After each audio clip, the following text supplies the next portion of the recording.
तैयार हो जाइए बाजार के एक और एक्शन पैक दिन के लिए, जहां दुनिया भर के बाजारों से फिर से बेहद मजबूती के संकेत है। कल के उतार चढ़ाव के बाद आज क्या कुछ स्मूथ आराम से एक तरफा ट्रेडिंग सेशन रहेगा या फिर से दिखेगा उतार चढ़ाव? लेंगे इस सवाल का जवाब, करेंगे कल की होने वाली वायदा कारोबार की एक्सपायरी की, हफ्ते की एक्सपायरी की तैयारी भी। तो स्वागत है आप सबका शेयर बाजार लाइव में। नमस्कार, आज फिर से दिल्ली स्टूडियो से मैं हूं अनिल सिंघवी और नमस्कार मुंबई स्टूडियो से मैं हूं दीपांशु भंडारी। और जानेंगे अनिल जी से कि कल के एक्शन के बाद आज की जो डायग्नोसिस करनी है वो किस तरह रहेगी और बाजार के इस मूड माहौल में आप कहां पर कमाई के मौके ढूंढ सकते हैं। तो आइए जानते हैं सर से, सबसे पहले तो आज के अहम ट्रिगर्स कौन से हैं, बताएं सर। यानी बड़े ट्रिगर्स अगर आज आप देखें तो दुनिया भर के बाजारों से फिर से मजबूती के संकेत आते दिख रहे हैं। डाउ नैस्डैक रिकॉर्ड पर रिकॉर्ड बनाते हुए नजर आ रहे हैं। लगातार 5वें दिन तेजी हुई और तेजी से भी ज्यादा बढ़िया बात यह है कि दिन की ऊंचाइयों पर जाकर बंद हुए हैं अमेरिकी बाजार। कल वैसे भी हमारे बाजारों के बंद होने के वक्त अंदाजा तो यही था कि वो मजबूती के साथ बंद होंगे, लेकिन उससे कहीं बेहतर, कहीं ज्यादा मजबूती होती दिखी है। ये आपके लिए एक बड़ा ट्रिगर है। नेस्ले के नतीजे अनुमान के मुताबिक रहे हैं। उसके अलावा एसीसी, नवीन फ्लोरिन जैसी, एल&टी टेक्नोलॉजी सर्विसेज जैसी कंपनियों के भी नतीजे आए। वायदा कारोबार की 4 कंपनियों के आज नतीजे हैं, जिसमें जुबिलेंट फूड और हेवल्स जैसी ट्रेडर्स फेवरेट कंपनियां भी हैं जिन पर नजर आएगी। और ये कुछ एक ट्रिगर्स हैं जिन पर आपको रखनी है नजर। और साथ ही प्रधानमंत्री आज ऑयल एंड गैस कंपनी के, दुनिया भर की जो ऑयल एंड गैस कंपनियां, उनके सीईओ से करेंगे मुलाकात भी। तो ये सारे ट्रिगर्स हैं जिन पर रखनी है आपको नजर। बिल्कुल सर, तो भरपूर एक्शन है आज बाजार में और इन सभी चीज़ों की बात करनी है। पर आज के एक्शन की बात करें सर, उससे पहले मुझे याद है 24 घंटे पहले ही जब हम और आप स्ट्रैटेजी की बात कर रहे थे, तब आपने कहा भी था 7-8 दिनों से बाजार में दमदार तेजी है, अच्छा माहौल है, ट्रेंड सेंटिमेंट पॉजिटिव है, पर इसमें कभी भी आपको करेक्शन के लिए तैयार होना चाहिए। वॉलेटिलिटी बढ़कर आई है, आपने ये भी कहा था 50% वॉलेटिलिटी बढ़ गई है, तो कभी भी एक शार्प रिएक्शन बाजार दे सकता है, जिसके लिए आपको तैयार होना चाहिए। और आपने ये भी कहा था कि थोड़ा कॉशियस रहना चाहिए, और बिल्कुल वैसा ही होते हुए दिखा सर। कल का एक्शन समझना चाहेंगे, स्पेशली जो 3 से 3.5 के बीच बाजार में हुआ। 3 से 3.5 भी और सुबह के सत्र में भी जो सुबह हुआ दीप कि कुछ ही मिनटों में, आधा घंटे में निफ्टी निकल गया 200 point, bank Nifty 500 point record high बनाने के बाद, वो पहली और आखिरी बार नहीं हुआ। उसमें कहीं किसी को चिंता नहीं कि अचानक से क्यों गिरा, और सबसे बड़ी बात, गिरने का कोई कारण दिखा नहीं, कहीं भी कारण नहीं दिखा। फिर लोग अपने अपने हिसाब से अंदाजा लगाते हैं किस वजह से गिरा। किसी ने कहा कि वो कोरिया ने कोई मिसाइल जापान की तरफ भेजी है, उस वजह से हो गया। न तो कोरिया के बाजार गिर रहे, न डाउ फ्यूचर गिर रहे, खाली हम अकेले। मतलब वो आप ढूंढने वाली बात है कि इस वजह से गिरा होगा। तो पहली जो गिरावट हुई फर्स्ट हाफ वाली, वो तो पहले भी हो चुकी है। और इस तरह की शार्प गिरावट जहां पर आपको ये पता भी नहीं है कि किस वजह से गिरा है, तो वापस से रिकवरी भी उतनी ही शार्प, उतनी ही दमदार आती है, जो कल आपने फिर से देखी है। और उस गिरावट के बाद बाजारों ने फिर से रिकॉर्ड बनाया। इनफैक्ट 40,000 तो बैंक निफ्टी उसके बाद ही हुआ, सुबह नहीं हुआ था, उसके बाद हुआ। और आप देखिए निफ्टी ने भी एक बार फिर से उसके बाद रिकॉर्ड बनाया। तो तब तक सब कुछ ठीक था। फिर दिक्कत कहाँ थी? दिक्कत थी आखिरी आधे पौन घंटे में, 1 घंटे में, 2:30 बजे के बाद। ये जो गिरावट आई वो थोड़ी अनएक्सपेक्टेड थी। और अनएक्सपेक्टेड क्यों? क्योंकि डाउ फ्यूचर्स आपको 7500 पॉइंट ऊपर ट्रेड करते हुए दिख रहे थे, यानी कि अमेरिका से संकेत ठीक, बाकी ग्लोबल मार्केट्स में कहीं कोई दिक्कत नहीं। तो फिर लोगों को लगा कि शायद सब कुछ ठीक है और यहाँ पर हम शायद ज़्यादा गिरे ना। लेकिन अब यही है खास बात कि एक तरफा तेजी होने के बाद कभी बाजार आपको 200 पॉइंट का करेक्शन, और 200 पॉइंट का मतलब सिर्फ 1% है, 500 पॉइंट का मतलब बैंक निफ्टी में 1.25% है। 1.25% की गिरावट कभी भी बिना किसी वजह के सिर्फ मुनाफा वसूली से भी हो सकती है। पॉइंट्स में देखेंगे आपको डर लगेगा, परसेंटेज में देखेंगे तो आपको लगेगा कि नहीं, बहुत ज़्यादा नहीं गिरे हैं। और क्लोजिंग तो फिर भी आपको 18,400 के ऊपर की मिली है, जो कि किसी भी हिसाब से खराब नहीं है। तो मेरा ये समझना है दीप कि ठीक है, थोड़ी बहुत प्रॉफिट बुकिंग, थोड़ी बहुत वॉलेटिलिटी होगी। और ये विक्स आपको ऑलरेडी इस बात के संकेत दे भी रहा है। जो 12 के आसपास विक्स ट्रेड करता था, अब 19 के आसपास आ गया, यानी कि 50% से ज़्यादा विक्स वॉलेटिलिटी को मापने वाला इंडेक्स बढ़ चुका है। ये साफ ये बता रहा है कि उतार चढ़ाव बढ़ेगा, और सब लोग मानते हैं। अब इसमें दिक्कत यही है कि हम इस बात के लिए तैयार नहीं हैं कि ऐसा हो सकता है। ये ठीक उसी तरह से है जैसा, मतलब है ना, हम कभी अपनी रिटायरमेंट की प्लानिंग नहीं करते हैं, हम कभी इस बात की प्लानिंग नहीं करते कि एक दिन हमें भी ऊपर जाना है। हम ये सोच कर चलते हैं कि हम वरदान लेके आए हैं ऊपर से कि हमें कुछ नहीं होने वाला है। वैसे ही तेजी करने वाले ट्रेडर्स सब ये मान कर चलते हैं कि खराब होगा नहीं, होगा तो इतना ज़्यादा नहीं होगा, होगा इतना ज़्यादा तो इतना फास्ट नहीं होगा, हमें मौका मिलेगा। प्रॉब्लम ये कि बाजार आपको, हमको, किसी को भी इस तरह से ऑब्लाइज नहीं करता, सिग्नल नहीं देता, वार्निंग नहीं देता, नोटिस नहीं भेजता कि मैं गिरने वाला हूं। इस स्पीड से गिरने वाला हूँ, इतना गिरने वाला हूँ। अगर ये तीनों चीज़ें आपको पता चल जाए तो फिर तो आप और हम अंतर्यामी है। तो ये जो फॉल हुआ, मुझे बताएं, कल एक को भी किसी को भी पता हो कि इस तरह का फॉल हो सकता है? बिल्कुल भी नहीं। लेकिन क्या यह होने की आशंका थी? बिल्कुल थी। कब होगा, कितनी तेजी से होगा और कितना ज़्यादा होगा, इसका अंदाज़ा लगाना ऑलमोस्ट नामुमकिन काम है। जब आप जिस चीज़ का अंदाज़ा नहीं लगा सकते, जिसका पता नहीं, तो फिर क्या करना है? फिर करने का वही फॉर्मूला है दीप, जो हम पिछले 3 दिनों से लगातार कह रहे हैं। आप बाजार के डायरेक्शन का पता लगाने के बजाय, बाजार के मूवमेंट का पता लगाने के बजाय, कितना गिरेगा, कितनी तेजी से गिरेगा, इसके बजाय ये करें कि आपके हाथ में क्या है। आपके हाथ में ये है कि आपके पास जो स्टॉक्स हैं, आपके पास जो इंडेक्स में पोजीशन है, आप उसे कैसे मैनेज कर सकते हैं इस तरह की अगर तेज़ गिरावट आती है तो।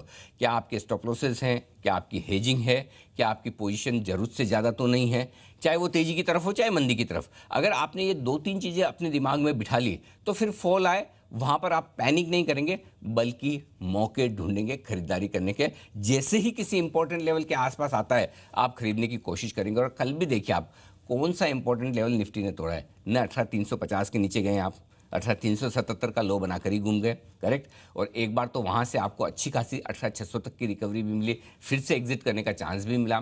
कौन सा आपने बैंक निफ्टी में 39,350 का पहला सपोर्ट लेवल भी तोड़ा? जी नहीं, 39,400 से आप घूम गए और वापस से आपको 400 पॉइंट ऊपर भी मिले एग्जिट करने के लिए। सो मेरा पॉइंट सिंपल है, मार्केट के डायरेक्शन, मार्केट की गिरने या चढ़ने की गति और क्वांटम, इसको अंदाजा लगाने के बजाय आप अपनी पोजीशन पर फोकस करें। और अगर आपने अपनी पोजीशन वो फोकस कर ली, आपने लिमिट में कर ली।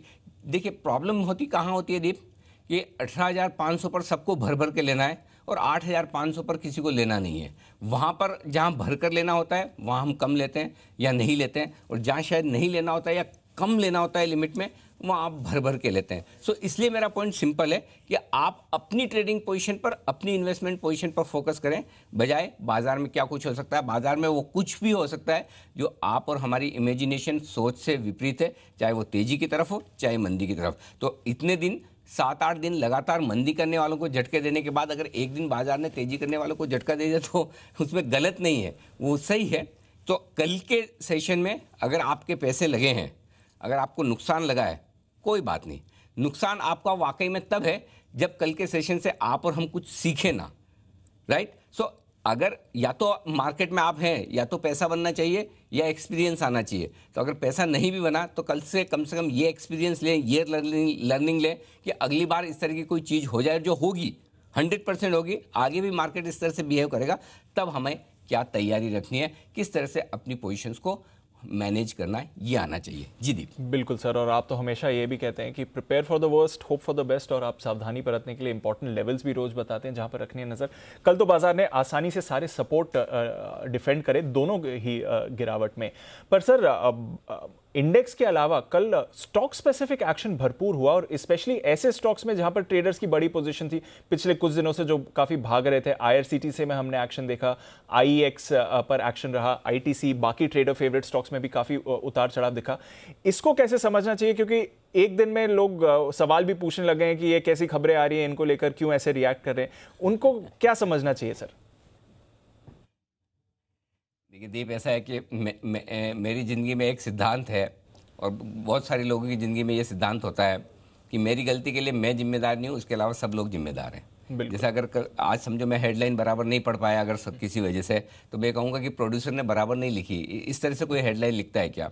या अगर मैं किसी सवाल का ढंग से जवाब नहीं दे पाया तो मैं ये मानूंगा कि दीप ने सवाल मुझसे अच्छे सही से नहीं पूछा, इसलिए मैं उसका जवाब ढंग से नहीं दे पाया। ये हमारी आमतौर पर आदत होती है।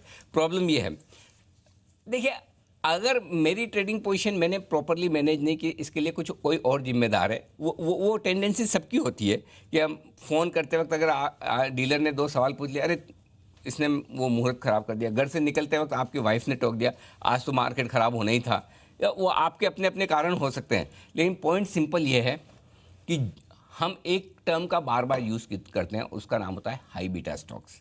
हाई बीटा स्टॉक्स का मतलब ये कि तेज़ी से बढ़ने वाले, तेज़ी से घटने वाले। जो स्टॉक तेज़ी से बढ़ेंगे वहाँ गिरावट भी तेज़ी से आएगी। और हमेशा ध्यान रखिए, कल के सेशन से एक लर्निंग हमारे लिए और बनती है, और वो ये कि जो स्टॉक पिछले 3-4 दिनों में, 3-4 सेशन में बड़े तेज़ी से भागे हैं, अगर बाजार में करेक्शन आएगा तो सबसे पहले उन्हीं में आएगा। चलिए मान लिए मान लें कि आईआरसीटीसी में कुछ रिपोर्ट्स आई थी कहीं मीडिया में कि उनके लिए कोई ऐसी ख़राब खबर हो सकती है, उस वजह से 15% नीचे गिर गया। हमने तो नहीं की थी, लेकिन 15% नीचे शायद उस वजह से हुआ हो। आईएक्स इंडियन एनर्जी एक्सचेंज में कुछ ख़राब खबरें आई थी, उस वजह से गिरा है। टाटा मोटर्स में कौन सी ख़राब खबर थी? करेक्ट। डेल्टा कॉर्प में कौन सी ख़राब खबर थी?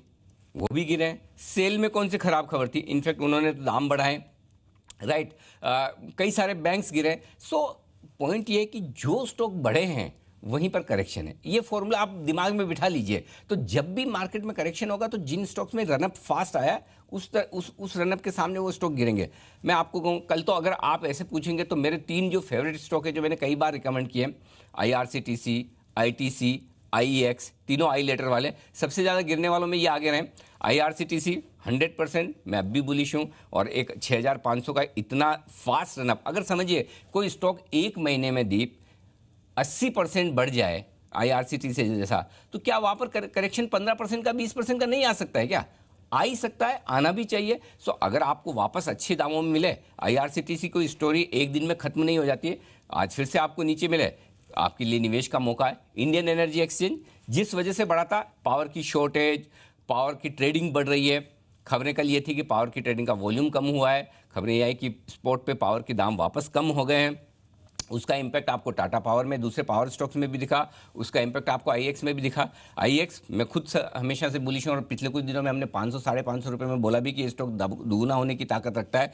वापस आपको करेक्शन के बाद नीचे मिले, डेफिनेटली लेना चाहिए एक दिन से। लेकिन एज ए चैनल हमें तो दोनों खबरें बतानी, अगर अच्छी है तो भी बतानी है, कोई ख़राब। जब पावर के दाम बढ़ रहे थे तब भी सबसे पहले हमने आपको बताया, देखिए पावर के दाम बढ़ रहे हैं और उसका असर स्टॉक्स पर हुआ भी। पावर के दाम घटकर वापस पुराने लेवल पर आ गए, तो वो भी इन्फॉर्मेशन आपके सामने आना ज़रूरी। तो सिंपल सी चीज़ें, खबरों के दम पर स्टॉक रोज ऊपर नीचे, मिनट सेकंड ऊपर नीचे होंगे, लेकिन लॉन्ग टर्म फंडामेंटल कंपनियों के एक दिन में, एक सेशन में बदलते नहीं हैं। तो अगर आप लॉन्ग टर्म इन्वेस्टर्स हैं तो आपके लिए कुछ भी नहीं बदला है, ना ITC में बदला है, ना IEX में बदला है, ना IRCTC में बदला है, ना टाटा पावर में बदला है, ना टाटा मोटर्स में बदला है। ये सारे स्टॉक्स जो कल गिरे हैं अभी भी फंडामेंटली इंटैक्ट है। तो आपको खाली इतना डिसाइड करना है कि अच्छे शेयरों में आपको कब वापस से एंट्री करनी है, जब बाजार करेक्शन पूरा करने की कोशिश करें। अदरवाइज ये खबरें या ये स्टॉक्स के मूवमेंट बिना खबर भी, अब होता है कभी कभी ये होता है कि खबर भी खराब आए और मार्केट भी एकदम से गिरे, तो वो डबल, और उसके ऊपर से तीसरी ये कि लोगों की लॉन्ग पोजीशन जरूरत से ज़्यादा हो, तो ये तीनों कॉम्बिनेशन जब हो जाते हैं तो थोड़ा पैनिक रिएक्शन आता है, लॉन्ग ट्रेडर्स की पोजीशन कम होती है। ऐसी सिचुएशन में ही जो मजबूत इन्वेस्टर हैं या मजबूत ट्रेडर, इसलिए हम बार बार कहते हैं कि ये मार्केट ऐसा है जहाँ पर आप FNO में ट्रेड करने के बजाय डिलीवरी लेकर रखें या ऑप्शंस के जरिए ट्रेड करें, ताकि आपकी रिस्क कम हो। इस चीज़ को ध्यान में रखना जरूरी है। अदरवाइज इन सारे शेयरों का जिनका आपने जिक्र किया, मेरे लिहाज से फंडामेंटली कुछ भी नहीं बदला है। ITC हो, IEX हो, IRCTC हो, टाटा पावर हो, टाटा मोटर्स हो, डेल्टा हो, ये सारे स्टॉक्स ऐसे हैं जो गिरावट में आपको धीमे धीमे फिर से खरीदारी करनी चाहिए। जी दीप। बिल्कुल, तो ट्रेडिंग के लिहाज से तो उतार चढ़ाव बनता रहेगा बाजार में, स्पेशली हाई बीटा नेम्स में, जैसे अनिल जी कह रहे हैं, बट फंडामेंटली कोई प्रॉब्लम नहीं है। कल गिरावट भी हुई है, आज देखते हैं किस तरह का एक्शन रहेगा। और जैसा अनिल जी आपको रोज कहते भी हैं, अगर आपकी पोजीशन है तो हेज बनाना भी जरूरी रहता है। तो आइए सर, फिर आज के बाजार पर नजर डालते हैं। आज एक बार फिर से ग्लोबल संकेतों का तो पूरा सहारा है, कैसे देखें आज के सेटअप को सर? आज के सेटअप ग्लोबल संकेत पॉजिटिव साइड पर हैं दीप, और आप देखिए लगातार 5 दिनों से फिर से रिकॉर्ड और तेजी बनती हुई दिख रही है। दिन की ऊंचाइयों पर जाकर अमेरिकी बाजार बंद हुए। रीजनल सीजन जोर में चल रहा है, बहुत अच्छा चल रहा है। इससे बेहतर संकेतों की आप उम्मीद कर नहीं सकते। तो मेरे हिसाब से ग्लोबल संकेत बहुत ही अच्छे हैं, इसमें कोई डाउट नहीं। FIs और घरेलू फंड के संकेत नेगेटिव साइड पर हैं। वायदा कारोबार के संकेत न्यूट्रल से थोड़े पॉजिटिव होने की कोशिश कर रहे हैं। तो पॉजिटिव बायस के साथ न्यूट्रल है और सेंटिमेंट पॉजिटिव बाइस के साथ न्यूट्रल है। तो ऐसा कोई ख़राब क्लोजिंग नहीं हुआ है, लेकिन कुछ स्टॉक्स में जिस तरह का करेक्शन हुआ उससे लोग थोड़े से परेशान हैं, तो वो थोड़ा सा एक न्यूट्रल संकेत है। ट्रेंड आपके लिए पॉजिटिव है, इसमें कहीं कोई बदलाव नहीं हुआ है। फिर मैं कहूँगा दीप, इस करेक्शन में 18,150 18,200 तक आ सकता है, और वहाँ पर आए तो आपको फ्रेश खरीदारी और शॉर्ट कवरिंग दोनों करनी चाहिए। इसलिए कोई ऐसी चिंता वाली बात नहीं। अगर 18,600 हाई बनाकर 18,150 18,200 आता है तो कौन सी बड़ी चीज़ है। 2% 2.5% का करेक्शन, 3% का करेक्शन बाजार में रनिंग तौर पर कभी भी हो सकता है। रनिंग करेक्शन को अगर आप टॉप बनना मानकर चलेंगे तो ये बहुत बड़ी गलती करेंगे। तो मेरे ख्याल से ट्रेंड अभी भी पॉजिटिव है, दमदार है, और कहीं कोई उसमें दूर दूर तक फिलहाल बदलाव के मुझे संकेत नज़र नहीं आ रहे हैं। तो कल के करेक्शन से कोई खास समस्या, कोई खास दिक्कत वाली बात है नहीं। सिर्फ आपको सावधान रहना है, कोशिश रहना है, ऊपरी स्तरों पर हल्के भी होते रहें, और नीचे जब बाजार दिन के दौरान करेक्शन दे उसकी तैयारी रखें खरीदारी करने के लिहाज से। जी जी, क्लियर है सर। तो संकेत तो ज़्यादातर ठीक ठाक ही हैं, थोड़ा फंड्स के संकेत नेगेटिव हैं, इनके बारे में डिटेल्स में जानेंगे अनिल जी के साथ। पर सर उससे पहले बताएं, आज के लिए बड़े लेवल्स कौन से निकल कर आ रहे हैं? बड़े लेवल 18,350 18,375 तुरंत सपोर्ट के तौर पर काम करेगा, आसानी से टूटेगा नहीं। ठीक है, इसके नीचे आने पर ही पहला संकेत आपको कमजोरी का मिलेगा। 18,325 के नीचे आने पर ही आपको पहला संकेत कमजोरी का मिलेगा। जब तक इसके ऊपर आप ट्रेड कर रहे हैं मजबूत है। नीचे 18,200 250 आज के लिए मजबूत सपोर्ट जोन है, जहां पर आप शॉर्ट कवरिंग और खरीदारी के बारे में सोच सकते हैं।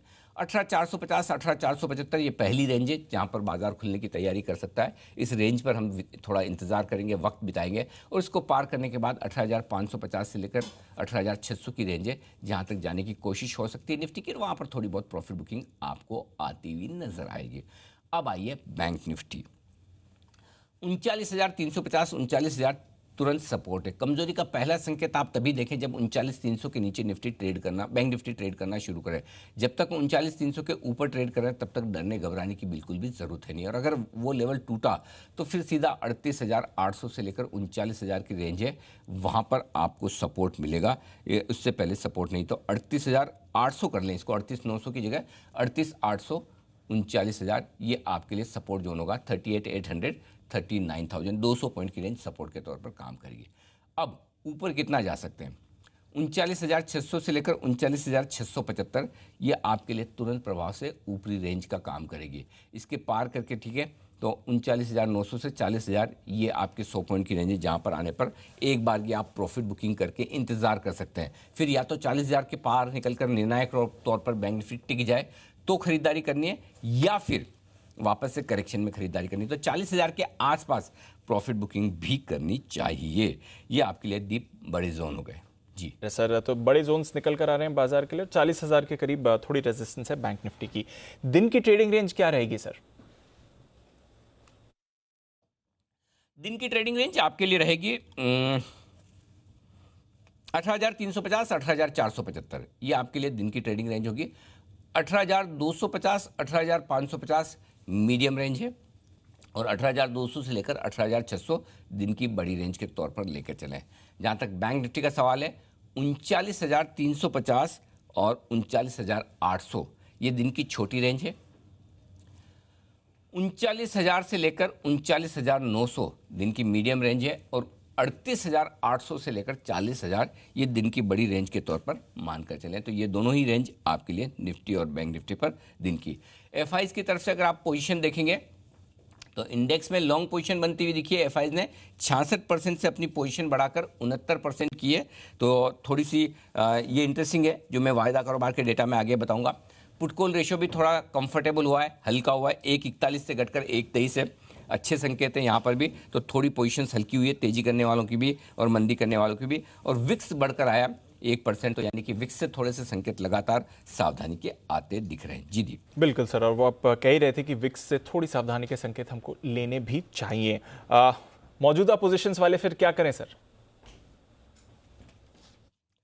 18,300 ये स्टॉप लॉस रखें इंट्राडे और क्लोजिंग दोनों बेसिस पर। कल भी यही दिया था, आज भी यही है, कल भी ट्रिगर नहीं हुआ, उम्मीद करें आज भी नहीं होगा। और अगर हो तो डिसिप्लिन के तौर पर आप इसको ट्रिगर करके थैंक यू वेरी मच कर दें। डे ट्रेड कर रहे हैं 18,300 रखें, क्लोजिंग बेसिस पर भी अगर 18,300 के नीचे बंद होता है तो आप एक बार निकल जाएं। बैंक निफ्टी 39,300 का स्टॉप लॉस था कल भी और आज भी, कल भी ट्रिगर नहीं हुआ, उम्मीद करें आज भी नहीं होगा। यही आपको मेंटेन करना है। शॉर्ट पोजीशन अगर आपकी है 18,600 का आप स्टॉप लॉस रखिए। लाइफ हाई 18,600 के आसपास का है, 606 मेरे ख्याल से तो 18,000 के ऊपर, हाँ, लाइफ टाइम हाई के ऊपर अगर आप निकलने लगे 18,604 है, उसके ऊपर का स्टॉप लॉस रख लें और एक बार उसके ऊपर निकलें तो आप अपनी शॉर्ट पोजीशन को काट लें। और बैंक निफ्टी में भी 40,000 के आसपास का आपने जो हाई बनाया है 40,011 का, उसके ऊपर का स्टॉप लॉस 40,050 का रख लें, 40,100 का रख लें, या 40,000 राउंड फिगर में जो मानना है मान लें। शॉर्ट पोजीशन भी ये आपके स्टॉप लॉस है, कल के हाईज आपके स्टॉप लॉस का काम करेंगे। अब आइए नई पोजीशन। निफ्टी खरीदना है आपको, और खरीदने के लिए अच्छी रेंज है, जो ड्रीम रेंज जिसको कहते हैं कि अगर ये रेंज में आए तो मौका छोड़ना नहीं है, वो है 18,200 से लेकर 18,250। ज़रूर खरीदें इस रेंज में। स्टॉप लॉस होगा 18,100। रेंज दे रहा हूँ, इसका मतलब ज़रूरी नहीं कि ये आई, अगर आई तो छोड़ना नहीं। जैसे कल आपको कहा था 18,350 18,000 के आसपास आए, वहाँ खरीदना है। 375 का लो बनाया, हो सकता है आपको मिल जाता, आ जाता है। अपनी रेंज में आए तो वहाँ पर ज़रूर आपको एक ट्रेड लेना चाहिए, और ये रेंज है 18,200 से 250 की। स्टॉप लॉस 150 का होगा। टारगेट 18,350 18,375 425 475, 4 टारगेट के लिए। अब दूसरी बात है कि अगर नहीं आई तो कोई बात नहीं। अगर आप एग्रेसिव ट्रेडर हैं तो फिर आप सीधा स्टॉप लॉस लगाएं 18,300 का, खरीदें निफ्टी। ऊपर का टारगेट जो बनेगा 18,475 525 और 18,600, ये 3 टारगेट के लिए करनी है आपको खरीदारी। शॉर्ट करना चाहिए, ज़रूर करना चाहिए। कल आपको याद होगा, कल हमने ये कहा था कि 18,440 तोड़े निफ्टी तो शॉर्ट करिए, और वो ट्रिगर आपका हुआ भी। वहाँ से लगभग 70-80 पॉइंट निफ्टी नीचे आया, कम से कम 50 पॉइंट तो आपको मिल ही सकते थे। ये आपके लिए निफ्टी का ट्रेड था। लेकिन आज आपको ऊपर में बेचना है। बेचने की रेंज है 18,550 से 18,600 की रेंज में। स्ट्रिक्ट स्टॉप लॉस 18,650 का होगा। स्टॉप लॉस ट्रिगर हो जाए अगर गलती से तो हो जाने दें, डबल भी कर लें। अदरवाइज इस रेंज में आने पर एक शॉर्ट कॉल ज़रूर ले सकते हैं 50 पॉइंट की रिस्क के साथ। 18,475 18,425 दो लेवल है, और उसके बाद 18,375 18,350 दो और लेवल, जिनके लिए करनी है आपको निफ्टी में बिकवाली। तो ये है निफ्टी में डीप बिकवाली और खरीदारी दोनों की रेंज। जी बिल्कुल सर, तो निफ्टी के लिए तो सारे लेवल्स अनिल जी ने आपको दे दिए हैं, और किस तरह से पोजीशंस भी बनानी है। अग्रेसिव ट्रेडर्स के लिए भी यहाँ पर मौका बनेगा। बैंक निफ्टी में आज क्या करना है सर? खरीदे 38,800 39,000 की रेंज में आए तो बहुत दूर है, दूर नहीं बहुत दूर है, आएगी भी नहीं, आप भी जानते हैं मैं भी जानता हूँ। लेकिन फिर भी एक बार नोट करके रखें, जिस तरह का उतार चढ़ाव बाजार आजकल दिन में दिखाता है, कभी आ जाए तो वो आपको पता होना चाहिए। 38,600 का स्टॉप लॉस होगा। 39,350 400 550, ये 3 टारगेट के लिए करनी है खरीदारी। अब आइए, ये तो आना नहीं है तो फिर क्या करें? तो फिर दूसरा एग्रेसिव ट्रेडर्स के लिए जो तरीका है वो है 39,300 के स्टॉप लॉस से खरीदारी करने का। 3900 39,300 39,300 ये स्टॉप लॉस हो गया, खरीद लीजिए। 39,675 39,800 39,950 और 40,000, ये 4 टारगेट हैं जिसके लिए बैंक निफ्टी में खरीदारी करनी है। और अब जो लोग शॉर्ट करना चाहते हैं, शौक फरमाएं, ज़रूर से करें। 39,900 40,000 आए तो डेफिनेटली बेचें, बिना इन्विटेशन के बेचें 40,100 के स्टॉप लॉस के साथ। 39,900 39,950 40,000 इस रेंज में बेच दीजिए, और 40,100 का स्टॉप लॉस होगा। नीचे के टारगेट जो बनेंगे 39,800 के, 700 575 और 400, ये 4 टारगेट हैं जिनके लिए आपको करनी है बिकवाली। जी दी क्लियर है सर, तो सारे लेवल्स आपके सामने हैं, दोनों तरफ के मौके मिलने वाले हैं। अग्रेसिव ट्रेडर्स के लिए भी यहाँ पर आज मौके बनेंगे। सर, बैन लिस्ट में एक बार फिर से काफ़ी बदलाव हुए हैं। लंबे इंतजार के बाद इंडिया बुल्स हाउसिंग बैन के बाहर है, उसके सामने IRCTC एक दिन बाहर एक दिन अंदर, इस बार अंदर। तो IRCTC आज फ्रेश बैन में है, और साथ ही सेल और PNB ये भी बैन में जुड़ गए हैं। और इसके साथ ही एस्कॉर्ट्स, नैल्को, अमर राजा, BHEL, वोडाफोन और सन ये बैन में बने हुए हैं। तो आज बैन लिस्ट भी थोड़ी बढ़कर आई है। अच्छा सर, डेटा काफ़ी इंटरेस्टिंग है। फंड्स की जो सेलिंग है FIs DIs की, उसको कैसे देखें, और सामने जो इंडेक्स फ्यूचर्स में FIs की खरीदारी है वहां से क्या समझें? पहले तो दीप है, जो आप बैन लिस्ट की बात कर रहे हो वो थोड़ा इंटरेस्टिंग दिख रहा है। तो एक तो पहली चीज़ ये कि अब IRCTC आज बैन में आया। अब मज़ा तो तब भी आएगा कि अब वरुण कैसे कैलकुलेशन करेंगे, कैसे रिसर्च करेंगे। 15% के लोअर सर्किट पे बंद होने वाले स्टॉक का और बैन में एंट्री करेगा। आई एम श्योर आज वरुण भी हाथ खड़े कर दे, भाई मेरे समझ के बाहर की चीज़ है, जैसे कि पूरे मार्केट के समझ के बाहर की चीज़ है। अच्छा, वरुण है स्क्रीन पे, वरुण बस अनिल जी स्टॉक करेंगे मेहनत आज। स्टॉक चेंज कर लिया मैंने, कोई और स्टॉक पे रिसर्च करूंगा। डेफिनेटली मतलब इस तरह के मूव एक्सेप्शनल मूव है एक्चुअली। इनका आप डेटा एनालिसिस वहीं कर सकते हैं जहां कोई एक ट्रेंड और पैटर्न बनता है। जहां एक्सेप्शनल मूव होता है ना, जो बाजार के एक्सेप्शनल मूव है ना, वो चार्ट पर दिखते हैं ना डेटा में दिखते हैं। वो मतलब अगर ये हर चीज़ चार्ट और डेटा में आने लग जाए ना, तो फिर तो मतलब हम सब अंतर्यामी हो जाएं, मतलब हम ही फिर वो सारे मतलब सब कुछ देख पाए हुए, वो संभव ही नहीं है। यही बाज़ार की खूबी और खासियत और यही बाज़ार की सबसे बड़ी रिस्क भी है जो आपको देखने को मिलती है। एनीवेज, आईबुल हाउसिंग बाहर निकला है, ये इंटरेस्टिंग स्टॉक हो सकता है दीप आज के लिए, क्योंकि कल कमज़ोर बाज़ार में भी अच्छी खासी शॉर्ट कवरिंग के साथ ये बैंड से बाहर निकला, तो देखना इंटरेस्टिंग होगा। अब आइए जहाँ तक डेटा का सवाल है, एफआईज और घरेलू फंड। एफआईज ने कैश मार्केट में बिकवाली के 506 करोड़ के और 2150 करोड़ के स्टॉक्स भी बेचे हैं फ्यूचर्स में, यानी कि करीबन आप समझिए 2650 करोड़ की बिकवाली वहाँ पर है। सामने अच्छी खासी इंडेक्स में शॉर्ट कवरिंग की है, लॉन्ग पोजीशन बनाई है 1770 करोड़ की। तो इसका मतलब ये कि कल बड़े दिनों बाद ऐसा हुआ है कि ट्रेडर्स ने अपनी पोजीशन फेंकी है इंडेक्स में, एफआईज ने जे ली है। ठीक है, तो एफआईज ने 66% जो इंडेक्स लॉन्ग था उसे बढ़ाकर 69% 69% किया।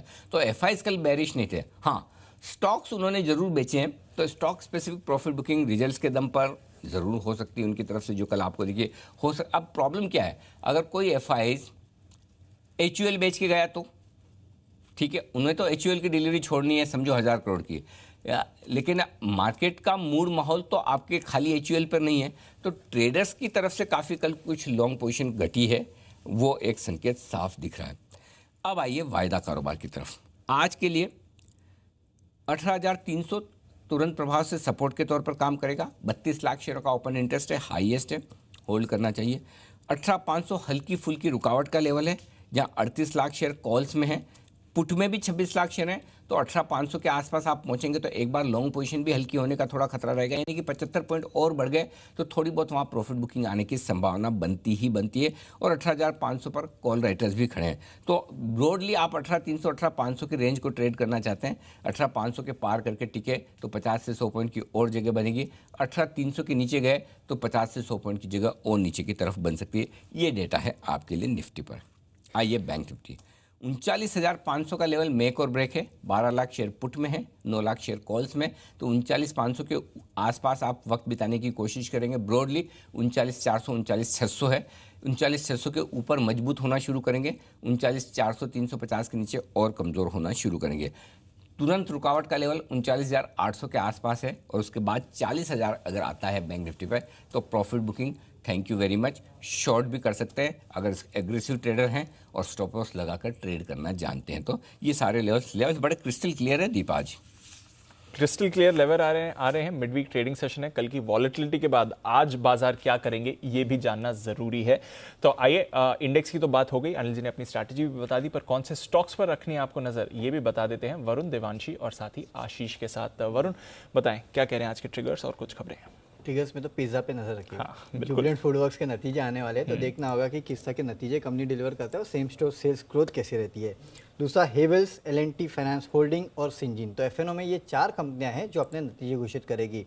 कैश में एंजल ब्रोकिंग है, Tata Steel Long Products, Snowman Logistics, Tata Communication, Taj GVK, तो इन कंपनीज पे नजर रखेगा। जस्ट डायल, शॉपर्स शॉप, ये सारे अपने नतीजे घोषित करने वाली है। धनी सर्विसेज पूंजी जुटाने पे बोर्ड की बैठक है, और भारत गियर्स राइट इशू पर बोर्ड की बैठक है। तो ये 2 काउंटर्स पे नजर रखेगा यहाँ पे बोर्ड बैठक से। एक्स डिविडेंड आरसीएफ ₹1.70 प्रति शेयर का है, तो एडजस्टमेंट आपको देखने मिलेगा। शॉर्ट टर्म एएसएम से कुछ स्टॉक्स बाहर आ रहे हैं, जिसमें पंजाब एल्कलीज, सुवेन लाइफ है। इसके अलावा कुछ स्टॉक्स जो है वो एएसएम में शामिल हो रहे हैं, जिसमें सीनेल लाइन माफ़ कीजिएगा, और आइनस है। इसके अलावा प्राइस बैंड चेंज हो रहे हैं। पारस डिफेंस का प्राइस बैंड जो है वो 20% से कम करके अब 10% हो चुका है। बाजार बंद होने के बाद जो नतीजा है उसमें आईसीआईसीआई प्रूडेंशियल है, यहाँ पे नतीजे अच्छे हैं। नेट प्रीमियम जो है उसमें 8.3% की बढ़ोतरी हुई है, और मुनाफा जो है 46.5% बढ़ा है। इसके अलावा कैश में नेल्को के नतीजे आए हैं, स्ट्रॉन्ग नंबर्स है। सेल्स जो है 15% बढ़े हैं। एबिटा मार्जिन्स में अच्छा खासा इजाफा हुआ है, 3% के आसपास का, 16.9% से बढ़ के 19.6% के आसपास आए हैं। मुनाफा जो है 50% बढ़ा है, 2 करोड़ से बढ़ के 3 करोड़ पे। और ओरिएंटल होटल्स, यहाँ पे नतीजे काफ़ी अच्छे हैं। जो आय है वो करीब 225% बढ़ी है, 52 करोड़ पे आई है। लेकिन अच्छी बात यह है कि एबिटा फ्रंट पे कंपनी घाटे से मुनाफे में आई है। 14 करोड़ के घाटे के मुकाबले 4 करोड़ का मुनाफा कंपनी ने एबिटा लेवल पे किया है। हालांकि बॉटम लाइन पे अभी भी 5 करोड़ का घाटा है, लेकिन नतीजे अगर एबिटा फ्रंट पे देखेंगे तो अच्छे हैं इस कंपनी के। बिल्कुल, तो नतीजे अच्छे हैं। कुछ और नतीजे देवांशी भी बताएंगे, एंड ऑफ कोर्स बाकी सारे जो नतीजे आए हैं उसका भी विश्लेषण थोड़ी देर में वरिंदर बंसल के साथ करेंगे रिजल्ट एक्सरे में। पर देवांशी बताएं, आपके पास और कौन से नतीजे हैं और खबरें? बिल्कुल, रैलिस इंडिया कमजोर नतीजे कल आते हुए दिखे हैं। आप देखिए कामकाजी मुनाफा 24% तक कम होता हुआ दिखा है। मार्जिन्स में इस बार गिरावट आई है, 16% से घटकर 12% के मार्जिन्स कंपनी ने क्लॉक इन किए हैं। साथ ही इनकी जो कुल बिक्री है वो आधे % तक बढ़ती हुई दिखी है 728 करोड़ पर, जो पिछले साल 725 करोड़ थी। और जो मुनाफा है वो इस बार 32% तक कम होता हुआ दिखा है। मैस्टेक एकदम स्थिर नंबर्स इस बार आते हुए दिखे हैं। आप देखिए जो आय है वो 3% तक बढ़ती हुई दिखी है। डॉलर में जो आय है वो 2.5% बढ़ी है। साथ ही इनके जो एबिट है वो 103 पर स्टेबल आता हुआ दिखा है। और जो मार्जिन्स हैं वो भी इस बार करीब 19.5% के आसपास हैं, 20% से कम होके मुनाफे में 4% तक की ही बढ़त आती हुई दिखी है। बट मोर और लेस स्टेबल नंबर्स मास्टेक की तरफ से। इसके साथ ही आज दीपक फर्टिलाइजर, यहाँ पे आपको फोकस करना है। बोर्ड बैठक में QIP के जरिए पूंजी जुटाने का फैसला किया गया है। कल शाम को QIP खुला था। जो फ्लो प्राइस तय किया गया है वो कल की क्लोजिंग से 2.5% के डिस्काउंट पर है। 422 रुपीज़ 50 पैसे के पास फ्लो प्राइस तय की गई है। और 22 अक्टूबर को एक बार फिर बोर्ड की बैठक होती हुई दिखेगी, जहां पे फाइनल प्राइस और साइज पर यहां पे फैसला होता हुआ दिखेगा। इसके साथ ही एस्ट्रो लिमिटेड, यहां पे भी आप नजर कीजिए, आने वाले समय में कंपनी सैनिटरी वेयर सेगमेंट में यहाँ पे फोकस करती हुई दिखेगी। उनको लगता है कि भारत में 15,000 करोड़ तक का ये मार्केट है, तो इसके चलते कंपनी में आज सेंटिमेंटल इम्पैक्ट देखने मिल सकता है। स्टर्लिंग एंड विल्सन सोलार, यहाँ पे पॉजिटिव खबर आती हुई दिख रही है। हम सब जानते हैं कि मार्च तक कंपनी का लक्ष्य है 10,000 करोड़ रुपए जुटाने का। कंपनी अब कर्नाटक की जो टेक्सटाइल यूनिट है उसको बेचने की योजना कर रही है और वहाँ से 1,000 करोड़ जुटाने की योजना कंपनी की तरफ से बनती हुई दिख रही है। इसके साथ ही बल्क डील्स पर नजर करिए, जहां पे हिमाद्री स्पेशलिटी केमिकल्स है। BC इंडिया इन्वेस्टमेंट्स ने यहां पे करीब 1.25% इक्विटी बेची है, यानी कि 53 लाख शेयर्स बेचे हैं 51 रुपीज़ प्रति शेयर के भाव पर ये उन्होंने इक्विटी बेची है। तो इसके चलते यहाँ पे भी नजर होगी। ओके, तो ढेरों खबरें हैं जहां पर आपको रखनी है नजर, और कुछ और नतीजे और बाकी सारे नतीजों का विश्लेषण कुछ ही देर में वरिंदर बंसल के साथ करेंगे रिजल्ट एक्सरे में। पर आइए देखते हैं आज ब्रोकरेजेस की नजर कहां पर है FIR में।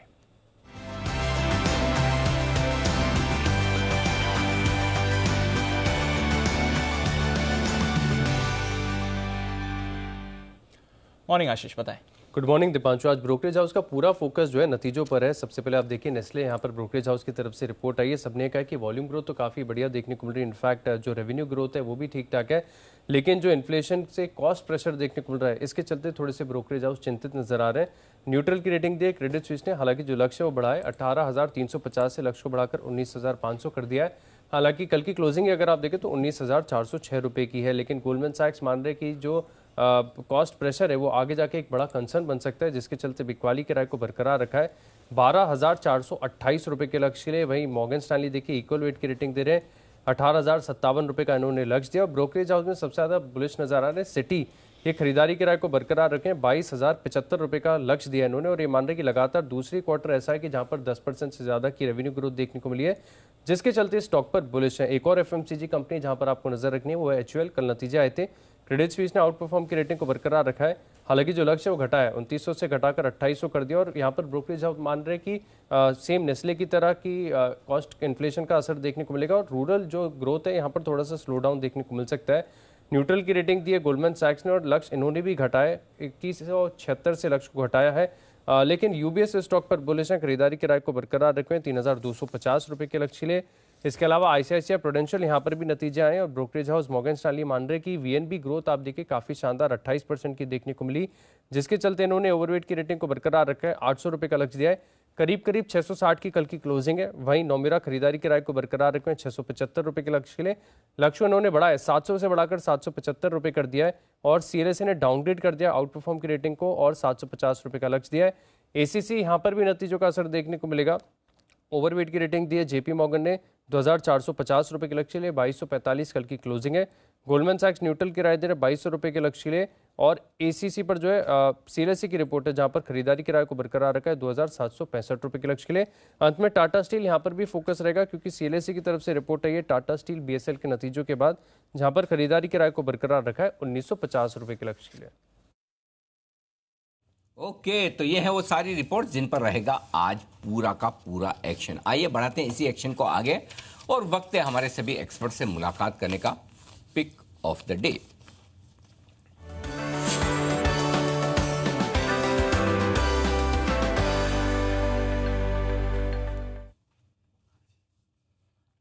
आप सभी को सुप्रभात, और शुरुआत करेंगे मोस्ट पंक्चुअल और सबसे पहले स्टूडियो में पहुंचने वाले या फिर समय से एकदम लिंक पर बैठ जाने वाले बंसल जी से। Bansal ji good morning. कभी कभी मुझे लगता है कि आप मेरे से पहले ना पहुंच जाए। Good morning Anil ji.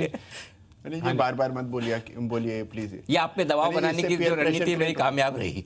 Good morning Anil जी। देखिए पहले तो कॉम्प्लीमेंट के लिए अनिल जी शुक्रिया, बट अनिल जी पंचुअलिटी का मतलब ये ना समझे, आज मैं पूरा सोच के आया हूँ कि आज सारी लाइन तोड़ूंगा बिल्कुल के चक्कर में। दिल्ली में बैठे आपके बगल में, अच्छा उसका फायदा उठाएंगे, हाथ पाथ हिला के रोक के आज तो उस चीज को अनिल जी पंचुअलिटी से रिलेट मत कीजिएगा। बिल्कुल, कभी अगर आपको लगे ऐसा बीच में कि मैं बंसल जी की तरफ नहीं देख रहा हूँ, हो सकता है बंसल जी कैमरे के सामने आकर के मेरा कॉल ले ले। बंसल जी मैं इस बात का ध्यान रखूंगा।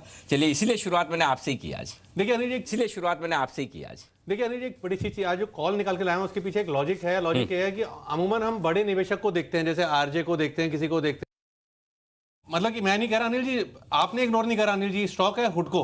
देखिए जीएसएफसी एक चलता हुआ स्टॉक था, जैसे ही न्यूज आई कि एलआईसी ने स्टेक कम करा, एकदम निकले हैं, तो जीएसएफसी में करेक्शन आ गई और हुडको में इन्होंने स्टेक अनिल जी बढ़ाया है अपना, और टेक्निकली एक बड़े उछाल के लिए तैयार है। मैं तो टारगेट छोटे से दे रहा हूं इंट्राडे के नजरिए से। 44 रुपीज का स्टॉप लॉस है, 48 रुपीज का टारगेट है, और हुडको है मेरा pick of the day. Okay, हुडको ये स्टॉक है जहां पर आपको करनी है खरीदारी। वैसे भी हाउसिंग से, हाउसिंग फाइनेंस से जुड़े हुए स्टॉक्स जबरदस्त एक्शन में है ही। कुणाल जी बताएं सर, आपने क्या चुना है? अनिल जी देखिए, सबसे पहले तो आपको दिल्ली वापस आने के लिए अनिल जी बहुत बहुत आपका वेलकम। तो अनिल जी वापस आने देखिए, के लिए से क्या मतलब है आपका? मतलब आपका पुनरागमन हुआ इसके लिए जी। अनिल जी देखिए, दिल्ली में दो चीजें मशहूर हैं, एक तो यहाँ की चाट और एक हमारा चाट कॉर्नर। बिल्कुल। तो अनिल जी क्या असल में क्या चीज खींच लाई आपको? मैं चाट तो रोज रोज खा नहीं सकता, रोज रोज मिलती नहीं, चाट कॉर्नर का ही प्यार है। बहुत बढ़िया। तो अनिल जी खरीदारी की राय है। अब देखिए कल तो बाजार में बहुत उठापटक रही, तो मुझे लगता है अनिल जी दिग्गज के साथ जाना चाहिए, और रिलायंस इंडस्ट्रीज पर मेरी खरीदारी की राय है, जिसने कल बाजार को लेट आवर्स में संभाला। मुझे लगता है आज भी तेजी देखने को मिलेगी, तो रिलायंस खरीद करके चले।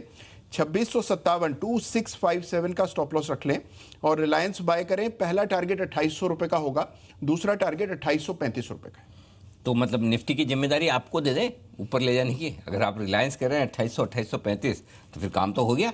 कम से कम जी गिरना नहीं चाहिए, बस गिरना नहीं चाहिए। बहुत ही बढ़िया। तो रिलायंस पर रहें बुलिश, ये है राय आपकी।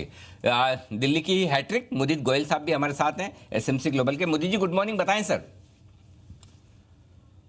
गुड मॉर्निंग अनिल जी। बिल्कुल, देखिए आज के लिए जो पिक ऑफ द डे है, एक दिग्गज कंपनी को ही चुना है, इन्फोसिस को लॉन्ग करने की सलाह दे रहे हैं।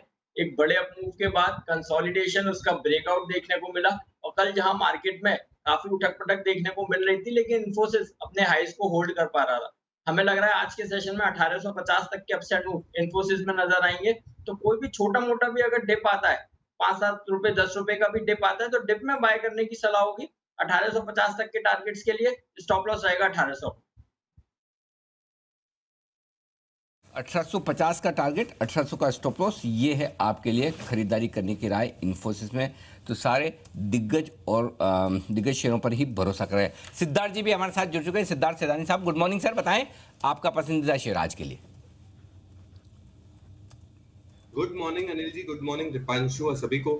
आज आईटी फ्लेवर में कल से ही है, मुझे लगता है आज भी फ्लेवर में रहेगा, और आईटी स्टॉक में मैं खरीदना चाहूंगा सायंट जो बड़े इंजीनियरिंग, एरोस्पेस वगैरह वगैरह को टेक्नोलॉजी सर्विसेज प्रोवाइड करती है। अगर नतीजों की बात करें तो ऑर्डर इनटेक $123 मिलियन, कई लार्ज डील्स मिले सायंट को। एबिट मार्जिन 14%, 14% के करीब आ गए, और मुनाफा एस्टिमेट कर रहे हैं 2 से 3% का एस्टिमेशन हमने बढ़ाया है। सर्विसेज बिजनेस भी डबल डिजिट से ग्रो हो सकती है ये साल FY22। मार्जिन भी जो एबिट मार्जिन 15% आने की बहुत बड़ी संभावना है। साइंट पे खरीदारी की राय है, आज तो मोमेंटम रहेगा ही, निवेश के लिहाज से भी 1585 के टारगेट के। ओके, तो ये है आपके लिए साइंट में खरीदारी करने की राय आती हुई सिद्धार्थ सेदानी साहब की तरफ से। आइए बढ़ते हैं आगे और वक्त है वरिंदर रिजल्ट एक्सरे का। 3 सबसे बड़े रिजल्ट और 3 सबसे कमजोर नतीजे, 6 नतीजों का दमदार विश्लेषण तैयार है वरिंदर की तरफ से।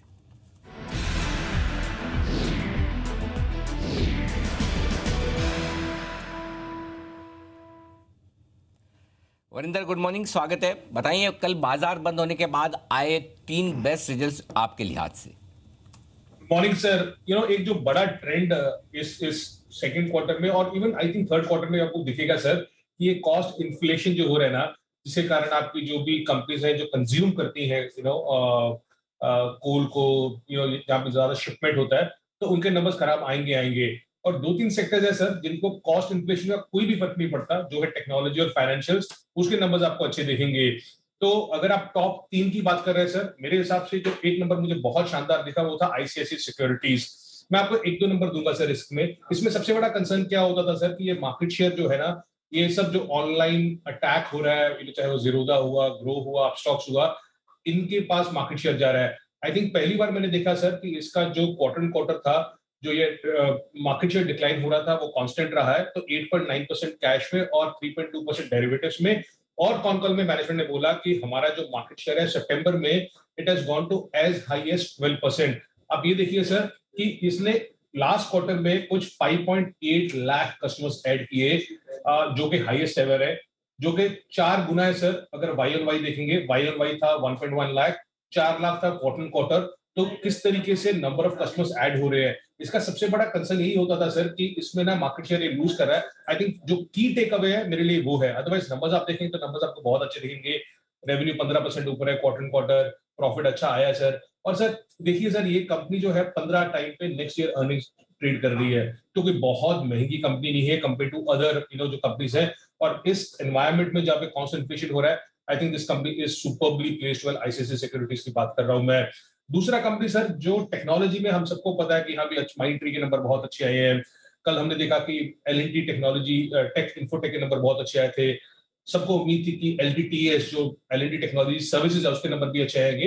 पर एक mid cap IT company sir Sonata software, I think surprisingly इस कंपनी ने बहुत अच्छा किया सर। और of course because of IT international services segment, revenue आप देखेंगे कम हुआ है, पर that is only because of domestic. तो सेल्स 24% नीचे है क्वार्टर, 20% ऊपर है YOY।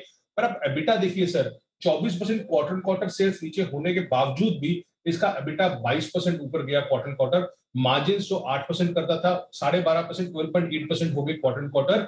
इसका एक ही रीजन है, बिकॉज जो IT इंटरनेशनल सर्विसेज इसका सेगमेंट है, उसमें इसका जो डॉलर सेल्स है वो $50 मिलियन रहा है कंपेयर टू 45 मिलियन। तो क्वार्टर वो खराब नहीं हुआ है। और मार्जिन इंप्रूवमेंट बहुत हुई है दोनों सेगमेंट में, चाहे वो IT है चाहे वो डोमेस्टिक है। और इस स्टॉक सर कुछ 22-23 time next year earnings trade करता है, तो बहुत ज्यादा महंगा नहीं है और बहुत सस्ता भी नहीं है, बट एटलीस्ट सरप्राइजिंगली एक अच्छा नंबर आया।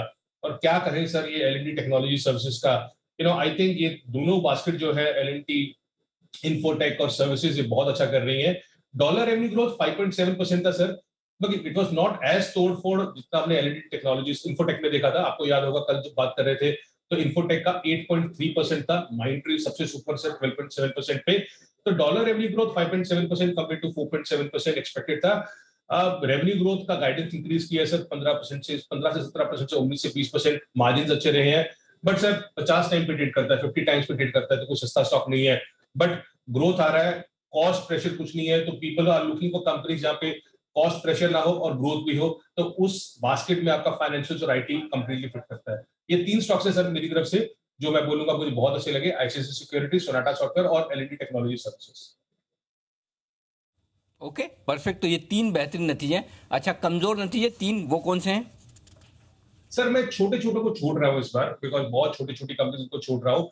तो मैं आपको एक पिक्चर दिखा रहा हूँ सर, जिसमें आपको दिखेगा कि कॉस्ट इन्फ्लेशन है वो रियल है, और वो सारी की सारी जो सेक्टर्स हैं, अलग अलग सेक्टर्स उनको हिट कर रही हैं। चाहे वो सीमेंट हुआ, चाहे वो FMCG हुआ, चाहे वो कैपिटल गुड्स हुआ, चाहे वो केमिकल्स हुआ। तो इन सेक्टर्स में थोड़ा सा ध्यान रखिए इस क्वार्टर में। As I said it could happen in Q3 also. ACC की बात करते हैं सर। एसीसी के नंबर पीपल आर सेइंग कि हम यार वो अच्छे नंबर्स आए हैं, जितना एबिटा एक्सपेक्टेड था उससे अच्छे आए हैं, all those things. But sir अगर आप रियल पिक्चर देखेंगे ना तो इसका एबिटा पर टन मेरे हिसाब से इट हैज हिट, मगर नीचे गया क्वार्टर। दो ही चीजें सर, सीमेंट रियलाइजेशन और अदर ऑपरेटिंग इनकम इनकी ज्यादा रही, इसलिए आपने देखा कि थोड़ा सा रेस्क्यू हो गया। सर आप देखिए ना, इसका जो रॉ मटेरियल कॉस्ट है, raw material cost per ton देखते हैं सर हम लोग, वो 23% बढ़ा है सर, 23% बढ़ा है। मगर आप देख सकते हो कि किस तरीके से 23% रॉ मटेरियल कॉस्ट बढ़ा है। सर वॉल्यूम ग्रोथ 1.2% हो रहा है वाई वाई, क्वार्टर 4% नीचे जा रहा है। तो आपका वॉल्यूम उतना एक्सपेंड नहीं हो रहा, बट आपका रॉ मटेरियल कॉस्ट 33% जा रहा है, जिसके कारण आपने देखा कि एबिटा पर टन 15% क्वार्टर नीचे आ गया। आपको ये नंबर जो दिखेगा कि हम भी आपका एबिटा जो मार्केट में एक्सपेक्टेड था उसमें एक अदर ऑपरेटिंग इनकम है, तो उसके कारण आपको अच्छा दिखेगा। बट ये सब सेक्टर्स हैं, जैसे सीमेंट का कहना सर, केमिकल्स भागा हुआ है, 40-50 से एबिट करता है। सीमेंट में एक ही ध्यान रखिए आपको कि सीमेंट में कभी भी इन्होंने प्राइस हाइक ले लिया ना तो वैल्यूएशंस बहुत अट्रैक्टिव है इनकी, तो ये स्टॉक्स चलने शुरू हो जाएंगे। बट अभी तक वो प्राइस हाइक नहीं आया है, तो people are waiting for the price hike to come. But इनमें कॉस्ट इन्फ्लेशन प्रेशर है सर। हिडलबर्ग का भी एबिटा पर टन मेरे ख्याल में 21% नीचे था वाई वाई। अल्ट्राटेक का भी एबिटा पर टन जो 18% नीचे था क्वार्टर। तो आपको सब में ये सिमिलैरिटी दिख रही है। तो एक एसीसी हुआ। नवीन फ्लोरिन सर, अगेन मैं बोलूंगा नंबर्स ठीक थे, it was in line with what people were expecting. But sir 28% margin जो ये कंपनी करती थी, 28.5% मार्जिन करती थी, वो कम हो गए 25% मार्जिन पे आ गई है। सेल्स ऊपर था 6% पर एबिटा 8% नीचे था। और अगेन सर ये कुछ स्टॉक सस्ता नहीं है, आपको मुझे सबको पता है कि 40 टाइम FY24 अर्निंग्स पे ट्रेड करता है। केमिकल्स, कैपिटल गुड्स, सीमेंट, ये कंपनीज को ध्यान रखिए। सीमेंट के पास थोड़ा सा वैल्यूएशन कंफर्ट है जो दूसरों के पास नहीं है। और नेस्ले सर एक्चुअल का देखा हमने कि कल मेरे ख्याल में वॉल्यूम ग्रोथ तो 4-5% आया था। सर एक ही नंबर बोलूंगा नेस्ले में कि जो इसका ग्रॉस मार्जिन है सर, ये 17 क्वार्टर लो है, 17 क्वार्टर लो है नेस्ले का ग्रॉस मार्जिन। तो नंबर्स आपको इनलाइन दिखेंगे तो अगर आप एबिटा और एबिटा मार्जिन देख रहे हैं। बट एफएमसीजी कंपनीज में आपको थोड़ा सा ज्यादा जो देखना चाहिए वो ग्रॉस मार्जिन देखना चाहिए। एक 2-3 क्वार्टर पहले सर इसका 59% ग्रॉस मार्जिन होता था, जो कम होकर 55.5% हो गया है। और एचयूएल की कॉन कॉल में सर मैनेजमेंट ने क्लियरली बोला कि they are expecting margin headwinds are likely to persist going ahead. So FMCG में आपको देखेगा कि 1-2-3 क्वार्टर, 1 या 2 क्वार्टर जो भी है कि आपको ये मार्जिन प्रेशर देखेगा। सो थोड़ा सा सावधानी दीजिए। एज ए सेड छोटे की बात नहीं कर रहा हूं सर, उनको छोड़ रहा हूं। बट टॉप 3 आपको बोलती है, टॉप 3 जो मुझे थोड़े से कमजोर लग रहे हैं वो एसीसी, नवीन फ्लोरिन और नेस्ले के लिए। कुछ नतीजे जो अच्छे रहे और कुछ नतीजे जहां पर थोड़े कंसर्न्स हैं। और एफएमसीजी जैसा वरिंदर बता रहे हैं, कॉस्ट प्राइस इन्फ्लेशन एक कंसर्न जरूर आएगा आगे जाकर। मार्जिन्स पर भी आपको रखनी है नजर। बहुत बहुत शुक्रिया वरिंदर हमारे साथ जुड़ने के लिए और नतीजों पर विश्लेषण करने के लिए। आइए, ढेर सारे और स्टॉक्स हैं जहां पर आज आपको बाजार में एक्शन दिखने वाला है, इन्हीं पर कर लेते हैं बात। दीपक फर्टिलाइजर, इसने किया है अपना QIP लॉन्च। 2.5% के डिस्काउंट पर फ्लोर प्राइस रखा गया है। मुदित जी जरा चार्ट पर बताएं, दीपक फर्टिलाइजर अगर गैप डाउन मिलता है QIP की वजह से तो फिर इंपॉर्टेंट लेवल्स कहां पर आपको आते हुए दिखते हैं? देखिए 405-410 जब तक ये काउंटर होल्ड करता है तब तक इस काउंटर में बायसनेस पॉजिटिव भी नजर आती है। कोई भी डिप अगर देखने को मिलता है और डिप में ये काउंटर 405 तक के लेवल्स को होल्ड कर पाता है तो हमें लगता है डिप में बाय करने की सलाह होगी। बाउंस बैक में फिर एक बार 440-450 तक की अपसाइड में ये काउंटर दिखाएगा। इसके बाद भी पोजीशन है, होल्ड करके चलिए, डिप में बाय करने की सलाह होगी। एसएल रहेगा 405 का। तो ये है आपके लिए दीपक फर्टिलाइजर, नजर रखनी इस पर। एस्ट्रल, इंटरेस्टिंग डेवलपमेंट, कंपनी अपना कामकाज कारोबार बढ़ा रही है।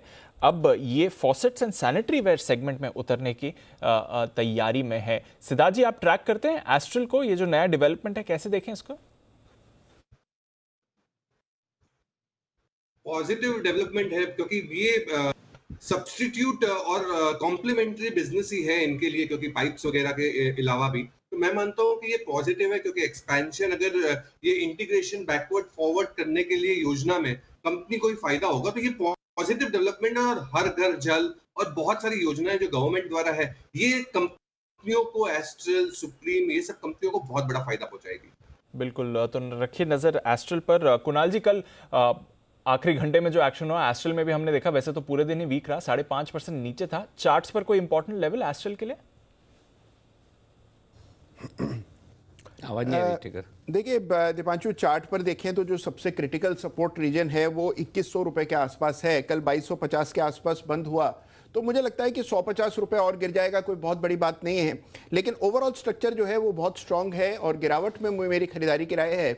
और साथ ही डिस्क्लेमर भी यहाँ पर है दीपांशु कि मेरा निजी निवेश है एस्ट्रल में काफी। बिल्कुल सर, आपका निजी निवेश है, आपने कई बार पहले भी ये डिस्क्लेमर दिया है, पर नजर रखिए एस्ट्रल टेक्निकली कल थोड़ा गिरा है, आज देखते हैं कैसा एक्शन रहेगा। खबर अच्छी है, अपना कारोबार बढ़ा रही है कंपनी। आइए वागले साहब भी हमारे साथ जुड़ रहे हैं। वागले साहब गुड मॉर्निंग सर, बताएं आपकी pick of the day. Deepanshu good morning, Anil ji good morning. Deepanshu, कल जिस तरह से गिरावट हुई कुछ स्टॉक्स में, मेरे हिसाब से तो ये करेक्शन था, वापस बाइंग आनी चाहिए, बट अभी पैटर्न्स थोड़े से डिस्टॉर्ट हो गए, तो मैं आज नोटा का यूज करूंगा। ड्यूरिंग द डे जो पैटर्न्स डेवलप होंगे उसके बाद वापस एंट्री की ये होगी, बट फिलहाल मेरे पास कोई स्टॉक नहीं है। कोई बात नहीं वागले साहब, आज नोटा का इस्तेमाल कर रहे हैं सर, पर देखते हैं ओपनिंग के बाद फिर बाजार में किस तरह का एक्शन रहेगा, और ऑफ कोर्स उसके बाद वागले साहब की तरफ से भी आपके पास कॉल्स आएंगी। पर स्टॉक्स काफ़ी सारे हैं जो एक्शन में आज रहने वाले हैं, उन्हीं पर एक बार करते हैं चर्चा। सिद्धार्थ जी, रैलिस थोड़े कमज़ोर नतीजे आए हैं, एक्चुअली आय इनकी एकदम सपाट रही है। कामकाजी तौर पर हमने देखा है कामकाजी मुनाफा 24% गिरा है, मार्जिन 16% से घटकर 12% के रहे हैं। रैलिस पर कोई राय आपकी? रैलिस पे कोई राय तो नहीं है, ना ही कोई टारगेट है, बट ये टाटा ग्रुप कंपनी बहुत अच्छी कंपनी है और ये सेगमेंट में एक परफॉर्मेंस भी आ सकता है। हालांकि थोड़े से कंसर्निंग या थोड़े से धीमे रिजल्ट्स आए हैं, बट ओवरऑल पर्सपेक्टिव से मैं मानता हूं अगर जो बने हुए हैं इसमें निवेशक घबराए नहीं, ये स्टॉक परफॉर्म करके दे देगा। इसके अलावा भी अगर आपको कुछ जोड़ना हो तो गुजरात स्टेट फर्टिलाइजर GSFC भी बहुत बेहतरीन विकल्प है 150 रुपए के टारगेट के लिए।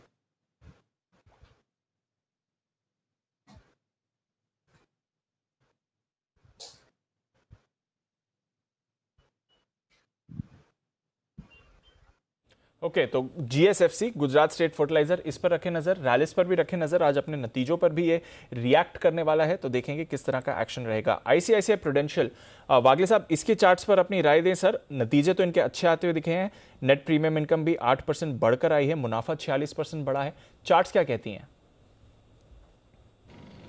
दीपांशु, 700 का एक रेजिस्टेंस है जो इसका अगला टारगेट होगा। ये मैं ट्रेडिंग की बात कर रहा हूँ आज के लिए या मे बी 1 से 2 दिनों के लिए, और 700 के पार निकलते ही 750 तक ये स्टॉक जा सकता है। स्टॉक वीक होगा 660, 660 के नीचे, 655 के नीचे अगर जाता है तो फिर ये 600 तक भी जा सकता है। कुछ और रिजल्ट्स, और रिजल्ट्स में डीप जो हमारे SIP स्टॉक्स रहे उनके रिजल्ट्स, अभी आपने बात की ICICI सिक्योरिटीज़ की, उसके दमदार रिजल्ट्स आए, वो हमारा SIP स्टॉक रहा हुआ है। एक और SIP स्टॉक ओरिएंटल होटल्स, इसके भी नतीजे अच्छे दिख रहे हैं।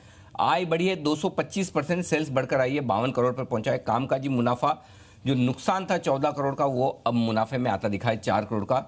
मार्जिन जरूर थोड़े कम हुए 16 से 12%, लेकिन मुनाफा 83 मार्जिन बढ़े हैं 7.5% आए जो नेगेटिव मार्जिन से। लॉस था 18 करोड़ का जो घटकर 5 करोड़ रहा है। तो नतीजे ओवरऑल आप देखेंगे तो ओरिएंटल होटल्स के अच्छे नजर आएंगे। चार्ट्स बताएं सर। ताज ग्रुप की कंपनी, टाटा की कंपनी है जी, इंडियन होटल के अंडर ही अपने वो ब्रांड करते हैं, 7 होटल है अनिल जी, पूरा पड़ा हुआ है मैंने इसको, ऐसी बात नहीं है अनिल जी। मॉरिशस में भी होटल है इनका, बाहर भी अनिल जी होटल्स इनके। और यहाँ पे अनिल जी खास बात क्या है, डिलीवरी के नजरिए से जिन्होंने सिप को सुन के लिया है तो वो 34 रुपीज के नीचे की क्लोजिंग आया है, तब यहाँ पर एक फुल स्टॉप लगेगा, एल्स ये स्टॉक 50 रुपए की तरफ जा रहा है। इन स्तरों पर करेक्शन पे खरीदना चाहिए। और कोई इमीडिएटली शॉर्ट टर्म का नजरिया रख रहा है तो 37 रुपए 50 पैसे का स्टॉप लॉस है। बट बेहतर होगा यहाँ पर जिस तरीके से मार्केट में वॉलेटिलिटी है, बड़े लेवल्स पर नजर रखें। 34 नीचे में एक बड़ा सपोर्ट है, 50 रुपीज यहाँ पर पहला टारगेट है।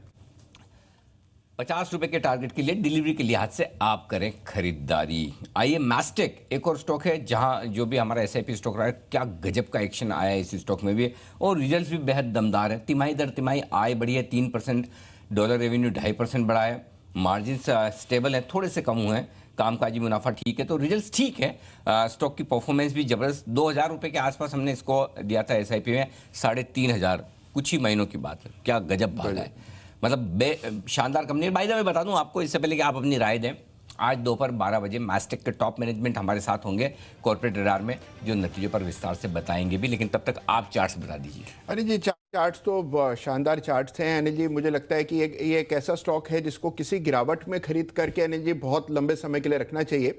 मुझे लगता है ये 5000 के लेवल्स को छुएगा तो गिरावट में मेरी खरीदारी की राय है। अब क्योंकि ये बढ़ चुका है पिछले 2-3 सत्रों में और नतीजे भी ठीक ठाक आए हैं तो मुझे लगता है कि हो सकता है आपको कुछ करेक्शन देखने को मिल जाए और करेक्शन में मान लीजिए 3250 के आसपास मिले तो वहां मैस्लेक को खरीदें। और मेरा टारगेट स्टॉक को लेकर लॉन्ग टर्म में 5000 है।